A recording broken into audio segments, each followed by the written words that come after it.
কিশোরগঞ্জের পাকুন্দি উপজেলার বুড়োদিয়া ইউনিয়নের মধ্যে কাগারচর বালুয়াকান্দা এলাকায় সরকারি ড্রেনেজ ব্যবস্থার কালভার্ট বন্ধ করে বাড়ি নির্মাণের অভিযোগ উঠেছে স্থানীয় এক বিএনপি নেতার বিরুদ্ধে।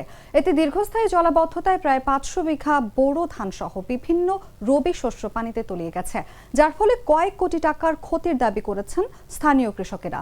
অভিযুক্ত আব্দুল খালেক ওরফে আলতু মিয়া বুড়োদিয়া ইউনিয়নের ২ নম্বর ওয়ার্ড বিএনপির সাবেক সভাপতি এবং কাগারচর গ্রামের বাসিন্দা।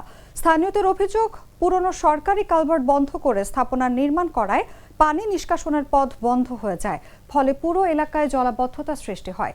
সরেজমিনে দেখা গেছে কৃষকরা কোমর সমান পানিতে নেমে ধান কাটার চেষ্টা করছেন। অনেক জমির ধান সম্পূর্ণ ডুবে গেছে এবং শুকানোর জায়গা নেই। কৃষক আফুল ও মোহাম্মদ আলী জানান, আগে স্বাভাবিক পানি চলাচল থাকলেও এখন প্রায় ৫০০ বিঘা জমি পানির নিচে চলে গেছে, এমনকি মাছের ঘেরও ক্ষতিগ্রস্ত হয়েছে। স্থানীয়রা অভিযোগ করছেন, রাজনৈতিক প্রভাব খাটিয়ে কালভার্টের মুখ বন্ধ করা হয়েছে। যদিও অভিযুক্ত আলতু মিয়া দাবি করেন তিনি নিজস্ব জায়গায় নির্মাণ করেছেন এবং বিকল্প পানি নিষ্কাশনের ব্যবস্থা করতে প্রস্তুত।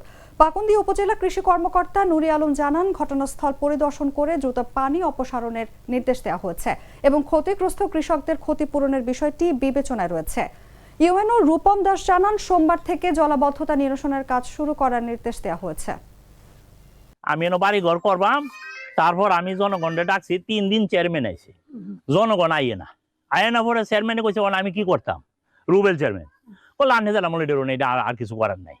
আবার মাটি বরিয়া একটা খাল বেকুদে কুদে রাখছি, তারা 5 দিব, তারা কেউ 5 দিল না দেওয়ার পরে আবার এটা মুঞ্জে গেছে গা, মুঞ্জে আমার বাইরের সামনে বাড়ি পানি গড়ান যা ভাঙ্গে থাকা। আমরা ইতিমধ্যে ওই জায়গাটা গতকালকে উপজেলা সহকারী কমিশনার ভূমি মহোদয় সহ আমি পরিদর্শন করেছি এবং ইতিপূর্বে আমরা ওই সংশ্লিষ্ট ব্যক্তিকে এই বিষয় ব্যবস্থা গ্রহণ করতে বলেছিলাম, তিনি অগ্রাহ্য করেছিলেন। ইতিমধ্যে উপজেলা প্রশাসন থেকে নির্দেশনা দেওয়া হয়েছে, আগামীকালকের মধ্যে তিনি পানি অপসারণের ব্যবস্থা করবেন। এসিল্যান্ড সাহেব কৃষি অফিসের মতোই জায়গাটা কিন্তু সরজমিনে ভিজিট করেছে।